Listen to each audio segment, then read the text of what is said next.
Et si un jeune officier bouleversait tout l'équilibre du pouvoir en Afrique de l'Ouest? Imaginez un instant. Dans une région où le statu quo semblait gravé dans le marbre, un homme, jeune encore, ose briser le cercle vicieux de l'exploitation. Cette histoire commence au Burkina Faso, mais ses échos résonnent déjà dans tout le continent africain. Le capitaine Ibrahim Traoré, propulsé à la tête du pays dans des circonstances tumultueuses, vient de réaliser l'impensable. Par un seul décret, il a repris le contrôle des mines d'or, longtemps considérées comme la chasse gardée de multinationales étrangères et de réseaux nigérians solidement enracinés. Ce geste n'est pas anodin. Il met fin à plus de 40 années de deals opaques, de complicités silencieuses et de détournements massifs. Ce faisant, Traoré prive Lagos et Abuja du pouvoir secret qu'ils exerçaient sur les richesses du Burkina Faso. Cette annonce a provoqué un véritable séisme politique. Dans les plus hautes sphères du pouvoir nigérian, la panique s'est emparée des ministres, des conseillers et des magnats de l'industrie. Ils se sont réunis en urgence, redoutant qu'un effet domino ne vienne bouleverser tout l'équilibre régional. Pour eux, il ne s'agit pas simplement d'un conflit autour de quelques concessions minières. C'est une déclaration de guerre économique, un acte de défiance sans précédent à l'égard du système établi. Derrière l'or, c'est un affrontement beaucoup plus vaste qui se dessine. Une nouvelle génération de dirigeants africains ose enfin casser les chaînes de l'exploitation, revendiquant le droit de gérer les ressources nationales au profit de leur propre peuple. Face à eux, des élites installées, habituées à manipuler les circuits de la richesse africaine, voient leur pouvoir menacé.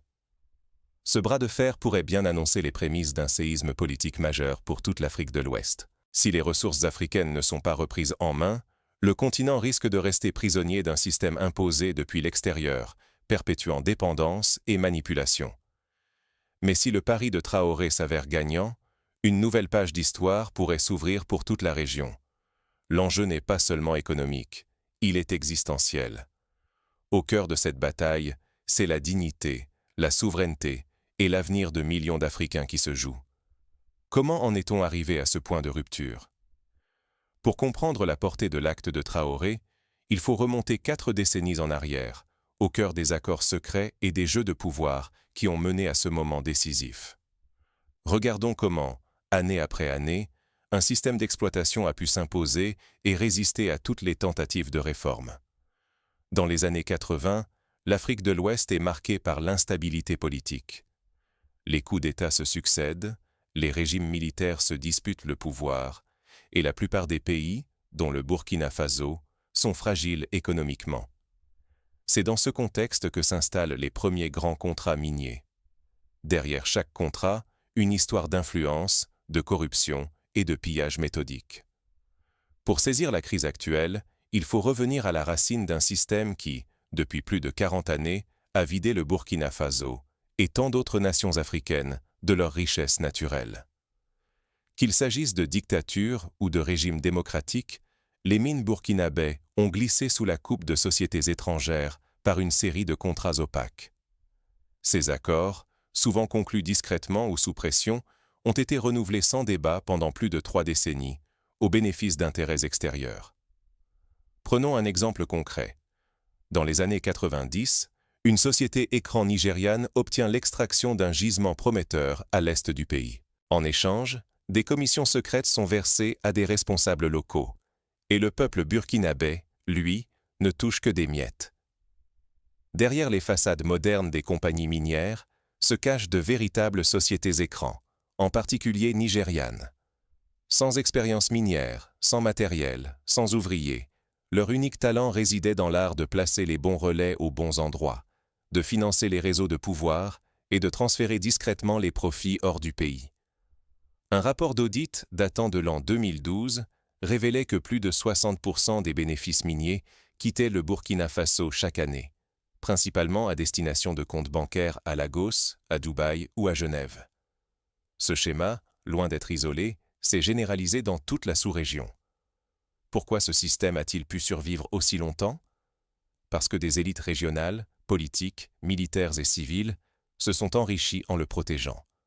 Chacun tirait sa part, sauf le peuple burkinabé, exclu des bénéfices issus de ses propres ressources. Le même scénario s'est produit au Ghana, lorsque les mines de diamants ont été cédées à des multinationales sous la pression de partenaires étrangers.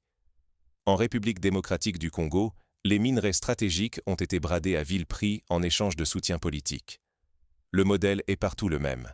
Une minorité prospère, la majorité s'appauvrit. Lorsque le capitaine Ibrahim Traoré prend le pouvoir, il découvre l'ampleur du pillage. Chaque contrat, chaque clause, chaque bénéficiaire occulte est examiné lors d'un audit national sans précédent. Le constat est accablant. La majeure partie de la richesse extraite du sous-sol burkinabé nourrit des réseaux étrangers, principalement au Nigeria, sans jamais profiter aux communautés locales. Cet audit, rendu public, a choqué la nation. Des centaines de millions de dollars, soit des milliards de francs CFA, ont disparu en quelques années, évaporés dans des circuits opaques. Accepter ce système, c'est condamner le Burkina Faso à la pauvreté, malgré des tonnes d'or extraites chaque année. Les profits disparaissent, les écoles et les hôpitaux restent à l'abandon, tandis que la population voit ses espoirs s'envoler à l'étranger.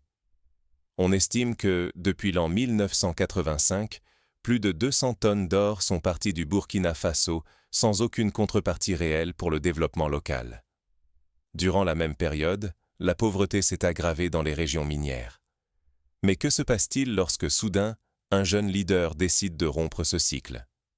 Quand il expose les complicités, les failles et les collusions qui verrouillent le pays. Revenons sur la scène centrale. Le jour où Traoré, devant son conseil de ministres, présente le dossier complet des contrats miniers. Il lit à haute voix les noms des bénéficiaires, expose les montants des rétrocommissions, cite des dates précises. La salle est glacée. Certains conseillers, pris de panique, suggèrent de temporiser, d'ouvrir des négociations. Mais Traoré tranche. Ce système s'arrête aujourd'hui. Pour la première fois, les fondations du système vacillent. Les réactions, à Ouagadougou comme à Lagos, ne se font pas attendre. Au Burkina Faso, la rue s'enflamme, partageant massivement sur les réseaux sociaux les extraits du rapport d'audit. Au Nigeria, les élites s'alarment. Une réunion d'urgence est convoquée à Abuja. Autour de la table, des ministres, des chefs d'entreprise, des généraux. L'analyse est claire. Si le Burkina Faso réussit à reprendre le contrôle de ses ressources, c'est tout l'équilibre régional qui est menacé. Quand la souveraineté devient contagieuse, les puissants vacillent. À peine le capitaine Traoré annonce-t-il la reprise des mines d'or que la panique gagne Abuja. Pour les élites nigérianes, si le Burkina Faso récupère ses richesses, tout l'équilibre régional pourrait s'effondrer comme un château de cartes. Derrière les portes closes, l'inquiétude grandit. Ministres, conseillers, magnates du pétrole et de la finance se réunissent jusque tard dans la nuit. Un spectre les hante. L'exemple burkinabé pourrait se propager au Mali, au Niger ou même jusqu'au Ghana et au Togo. Les options sont posées sans détour. Sanctions économiques, pression diplomatique, menaces d'isolement.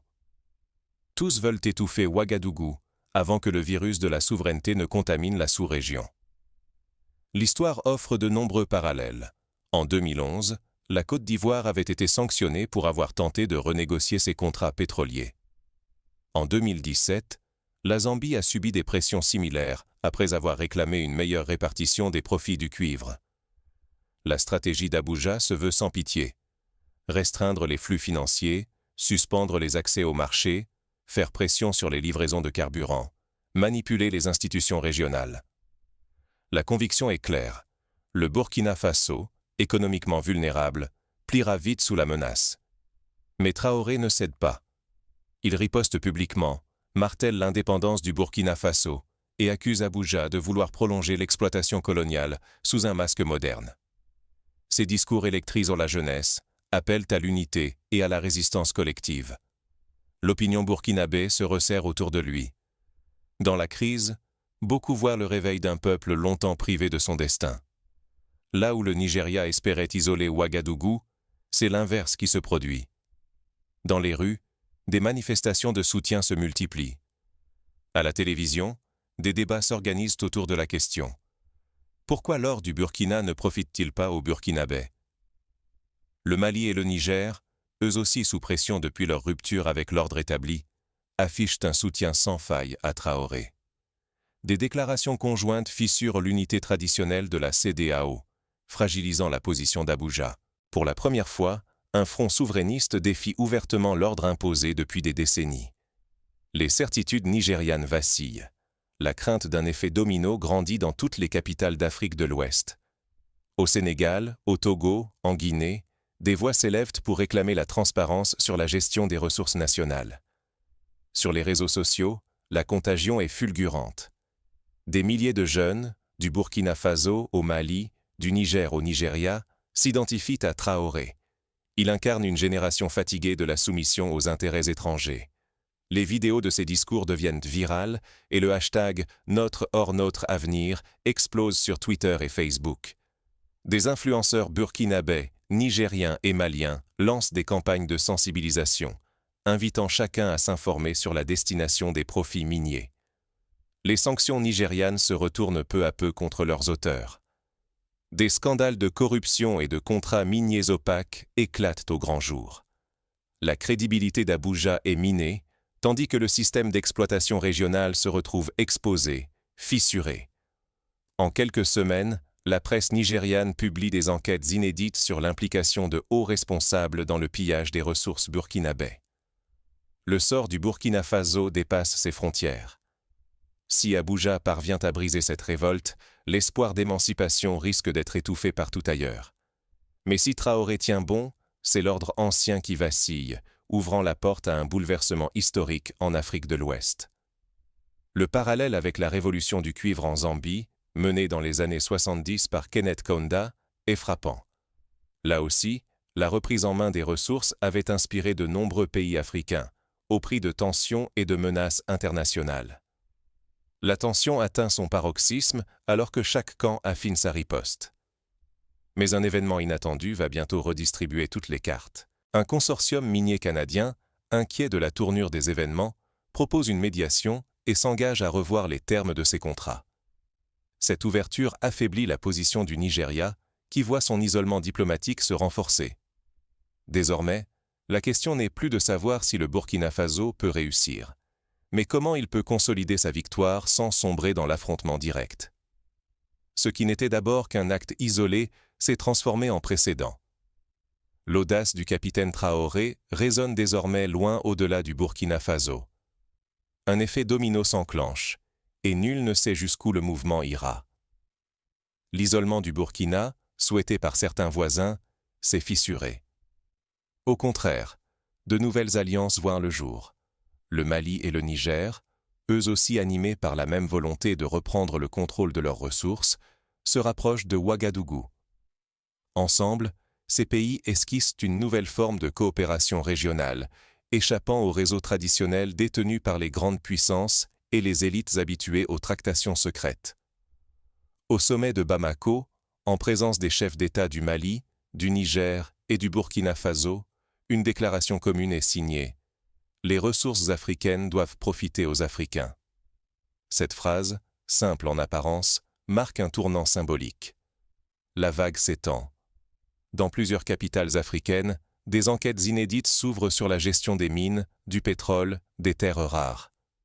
Sous la pression de la rue, certains gouvernements commencent à questionner l'origine des contrats, les véritables bénéficiaires et le partage des profits.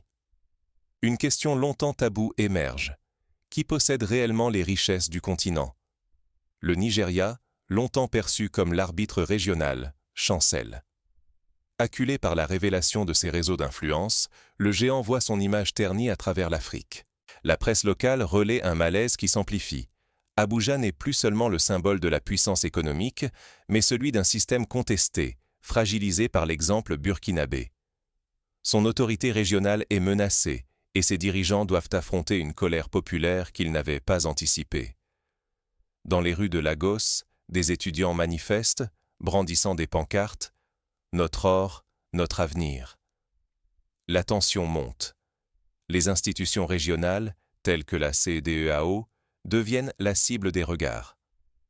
Peut-on continuer à défendre un statu quo qui a nourri corruption et exploitation?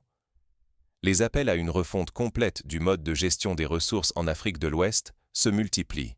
Syndicats, associations, intellectuels, jeunes leaders, Tous exigent des réformes profondes et transparentes pour que les richesses profitent enfin au peuple. Cette mobilisation rappelle celle qui, dans les années 60, avait permis l'accession à l'indépendance politique. Désormais, c'est l'indépendance économique qui est en jeu. Mais la menace est réelle. Si la vague réformatrice l'emporte, une nouvelle ère d'indépendance économique pourrait s'ouvrir pour l'Afrique. Mais si les puissances inquiètes réagissent par la répression, la région risque de retomber dans l'instabilité, voire la violence. L'enjeu se cristallise ici, sur ce fil tendu entre l'espérance et le péril. L'histoire récente du Zimbabwe le montre. Lors de la reprise en main des terres agricoles, les sanctions internationales ont plongé le pays dans la crise. Le défi consiste donc à éviter les erreurs du passé, à bâtir des alliances solides et à garantir la légitimité populaire. Les prochains jours seront décisifs. Chaque décision, chaque prise de parole, pourrait faire basculer le destin de toute une région. Les chancelleries occidentales observent avec inquiétude cette dynamique. Les investissements miniers, pétroliers et agricoles sont en jeu. Les populations, elles, attendent enfin que les promesses de développement deviennent réalité. Transformer la dénonciation en action concrète, voilà le véritable défi. Le Burkina Faso, sous l'impulsion du capitaine Ibrahim Traoré, offre un exemple saisissant. Ici, la lutte ne se limite pas à un acte de résistance. Elle livre des méthodes pour reprendre le contrôle des ressources et briser les chaînes de l'exploitation. Première leçon, balayer l'idée reçue selon laquelle la souveraineté sur les ressources serait hors de portée. Traoré démontre qu'avec préparation, détermination et alliance locale, même un pays sous pression depuis 40 années peut renverser l'ordre établi. Mais chaque avancée exige une vigilance de tous les instants. Auditer, négocier, rompre les contrats léonins. Tout doit être mené avec rigueur et courage. Prenons l'exemple de la Tanzanie. En 2017, le président John Magufuli a renégocié les contrats miniers avec des géants mondiaux, obtenant une meilleure part pour l'État après des audits rigoureux. La transparence devient alors une arme décisive. Lorsque les accords miniers se font dans l'ombre, une minorité s'enrichit, le peuple reste exclu.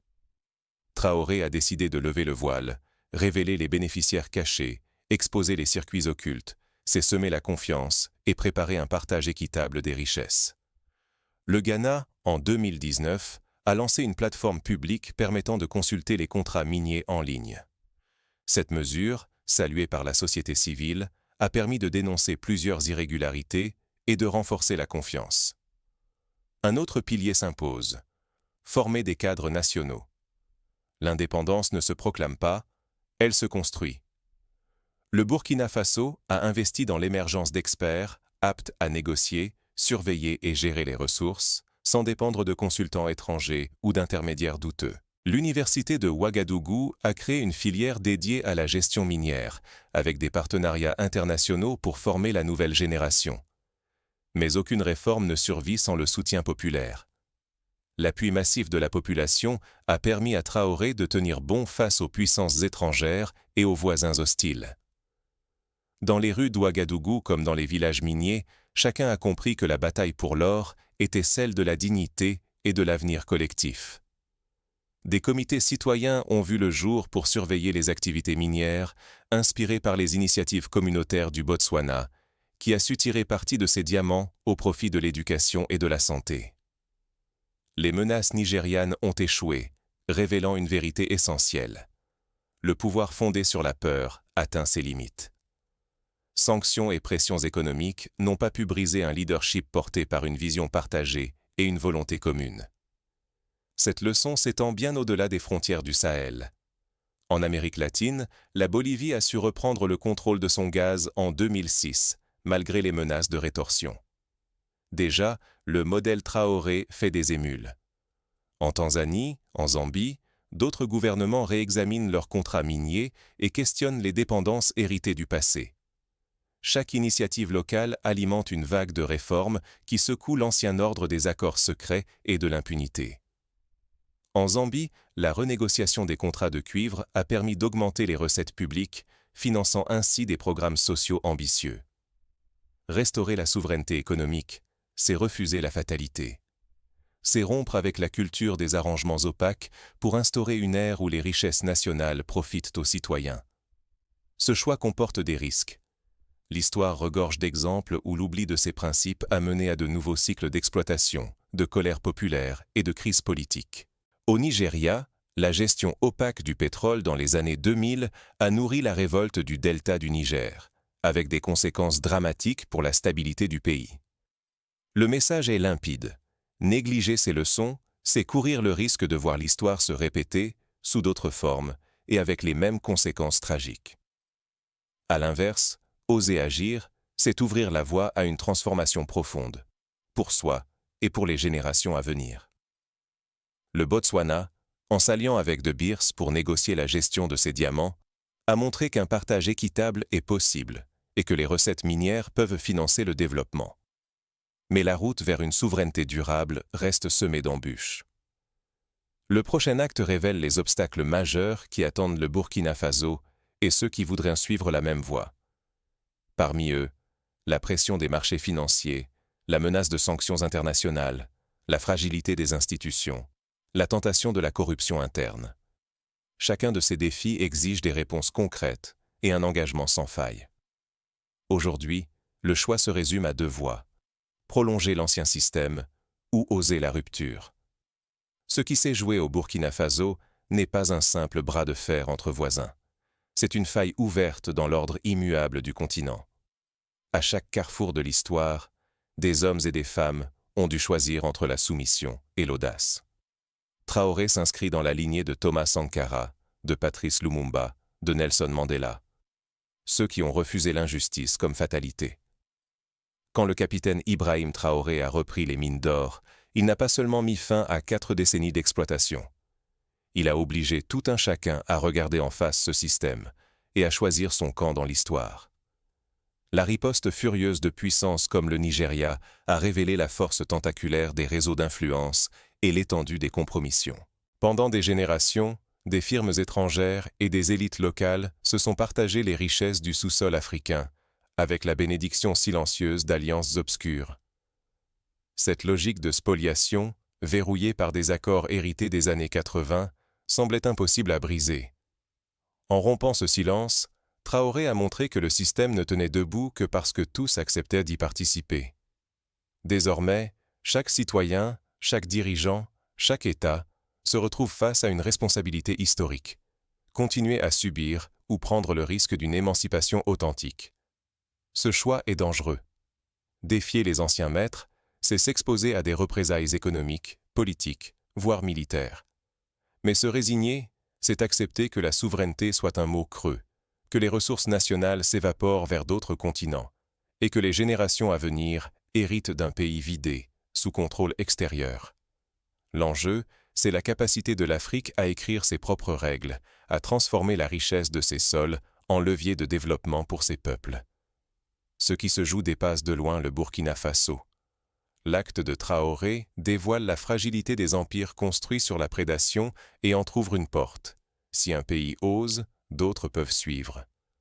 L'Afrique du Sud, en reprenant la gestion de ses mines après l'apartheid, a démontré que le changement, même lent, est possible. C'est un appel à repenser les liens entre États africains, à rejeter la domination des uns sur les autres, à tourner la page des deals opaques qui n'ont enrichi qu'une minorité. Chacun, à son échelle, a le pouvoir d'infléchir ce tournant. Le temps de la neutralité est révolu. Les jeunes, les femmes, les travailleurs, les intellectuels, tous sont interpellés. C'est par l'éducation, la mobilisation citoyenne, la transparence et la solidarité régionale que la souveraineté pourra devenir réalité.